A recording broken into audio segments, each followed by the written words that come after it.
begitu saya lulus kuliah, itu saya lihat beberapa teman saya itu ke Jakarta. Mereka cari kerja di Jakarta karena pengen sukses. Saya berpikir, loh emang harus di Jakarta kalau harus sukses? Kan tidak. Nah, saya melihat bahwa mereka itu di Jakarta pun juga sukses itu nggak leyeh-leyeh. Mereka juga kerja dari pagi sampai malam.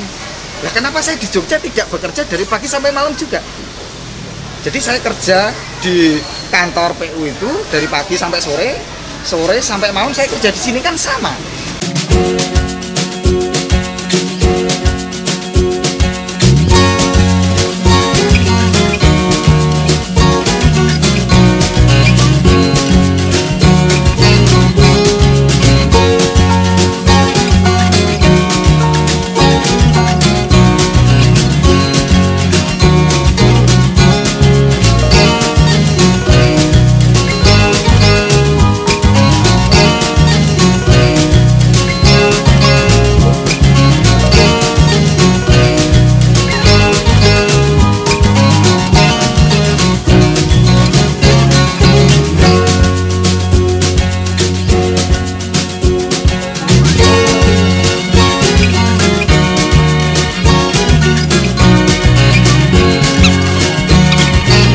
Sebenarnya pengambilan nama Burger Deso itu nggak sengaja sebenarnya. Jadi karena satu, saya harus punya nama. Nama itu kan harus simple, mudah diingat gitu ya, sederhana gitu ya. Waktu itu ngobrol sama anak saya, enaknya burger kita ini kita kasih nama apa ya? Terus anak saya cuma nyeletuk aja, kita kan di desa ya. Ya udah Burger Deso aja. Oh iya, bagus ya, menarik, mudah diingat. Jadi oke, Burger Deso.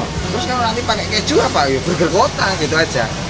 Nah, terus dari situ saya pakai nama itu sejak awal sampai sekarang.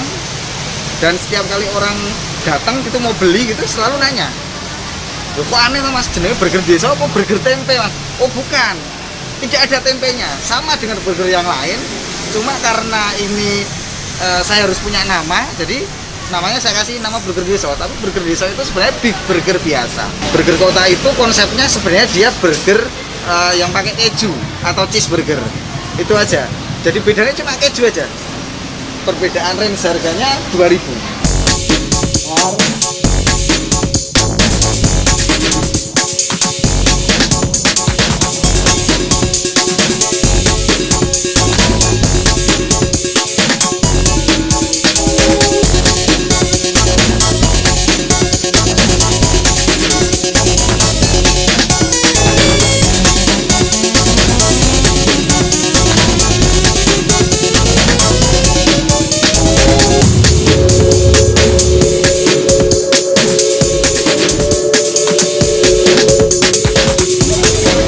Saya jualan ini tuh awalnya sebenarnya karena kepepet. Waktu itu saya kerja.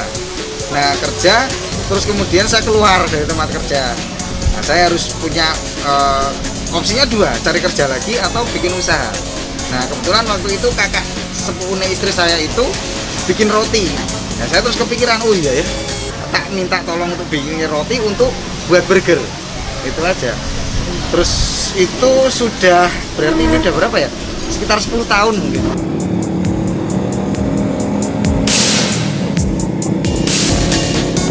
Nah, itu waktu itu terus setelah saya jualan ini 3 bulan apa ya, saya keterima kerja. Otomatis saya nggak bisa jualan siang. Nah, terus saya jualan malam tapi di pinggir jalan yang di depan Pengadilan Negeri Sleman. Nah, kenapa saya milih jualannya di depan Pengadilan Negeri Sleman, di dekat situ? Ya karena itu dekat dengan rumah, supaya aksesnya enak, deket aja, itu aja. Kemudian setelah dari situ, karena ada Satpol PP, nah kami kan waktu itu di situ banyak teman-teman yang jualan yang lain, kayak ada gorengan, ada martabak. Nah, kami tidak boleh jualan di pinggir jalan. Kami masuk ke dalam lapangan Denggung. Nah, kemudian di lapangan Denggung itu kan sudah ada mainan-mainan, tapi itu kan siang. Karena kami masuk di situ malam, kemudian mainannya mulai tetap aktif sampai malam juga.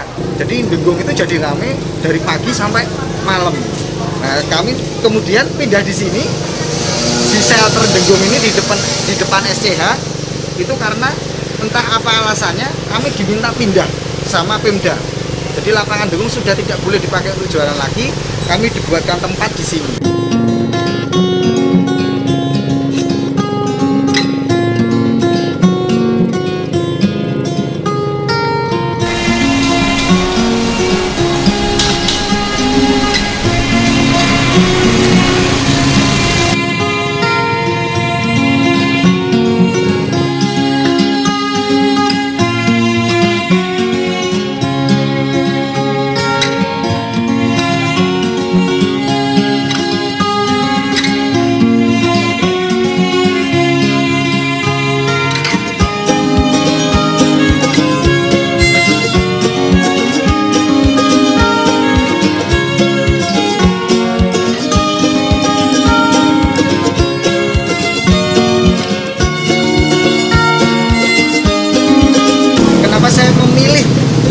untuk jualan burger, bukan misalnya atau soto atau makanan yang lain, itu satu karena dia simple. Kedua karena dia itu kalau misalnya tidak habis hari ini, itu masih bisa buat besok, jadi awet. Yang ketiga itu saya pengen membawa makanan yang burger ini kan sebenarnya makanan yang dalam tanda kutip mahal, dijualnya di mall. Nah, saya pengen juga teman-teman yang ekonominya menengah ke bawah itu juga bisa ngerasain burger itu kayak apa gitu.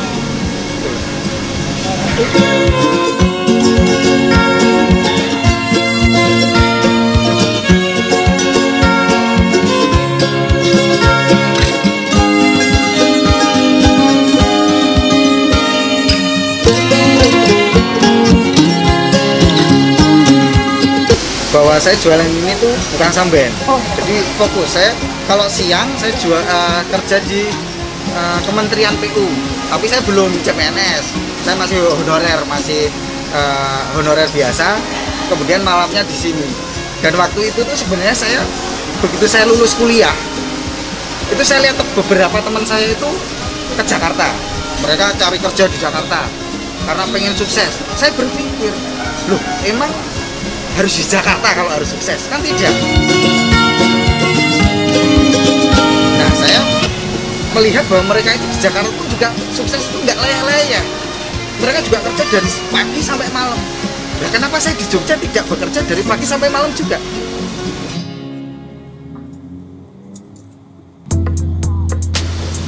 Jadi saya kerja di kantor PU itu dari pagi sampai sore, sore sampai malam saya kerja di sini kan sama dengan di Jakarta.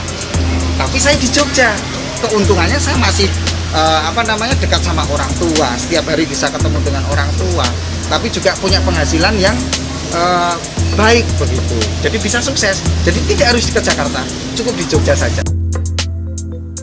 Sebenarnya iya, saya nggak bisa masak, terus terang. Saya cuma bisa masak air. Cuma saya melihat loh. Jadi burger itu kan simpel sekali toh. Cuma digoreng, di sini digoreng, diangetin, ditumpuk, selesai.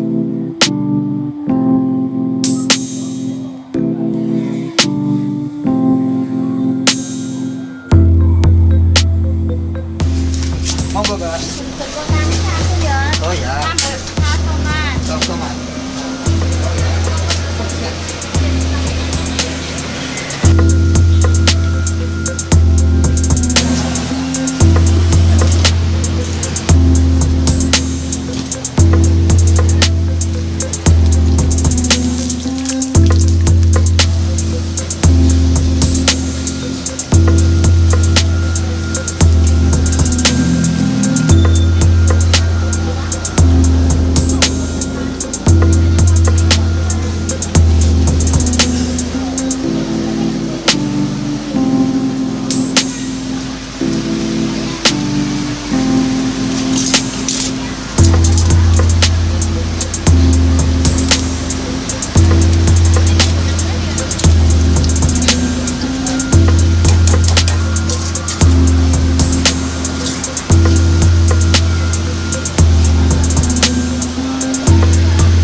waktu saya masih di lapangan Bingung itu sebenarnya secara penjualan itu sudah sangat bagus. Kenapa? Karena di situ tuh ada mainan, kemudian anak-anak main di situ sambil jajan. Kemudian karena pemerintah tidak mengizinkan lagi ada pedagang di sana, kami dipindah di shelter ini. Itu sekitar 2 tahun yang lalu. Jadi kami baru pindah di sini, awal-awal pindah ketabrak itu pandemi COVID. Wah, itu luar biasa sekali. Saya harus mikir piye carane supaya harus bisa bertahan. Saya juga jualan di rumah karena sudah online juga ya, ada GoFood, ada GrabFood. Tapi saat di rumah itu pun juga penjualannya karena pandemi, awal-awal pandemi kan susah sekali. Jadi begitu kami boleh jualan di sini, kemudian setiap kali ada pembeli saya berpikir karena sekarang itu media sosial itu penting banget. Makanya saya kemudian ngasih ke teman-teman itu, setiap ada pembeli itu saya kasih kayak kartu nama kecil gitu, isinya nomor WA saya. Jadi setiap kali orang datang itu sudah WA dulu sampai sini, kemudian mereka tinggal ambil pesanannya. Sehingga satu mengurangi kerumunan, kemudian kedua juga biar praktis.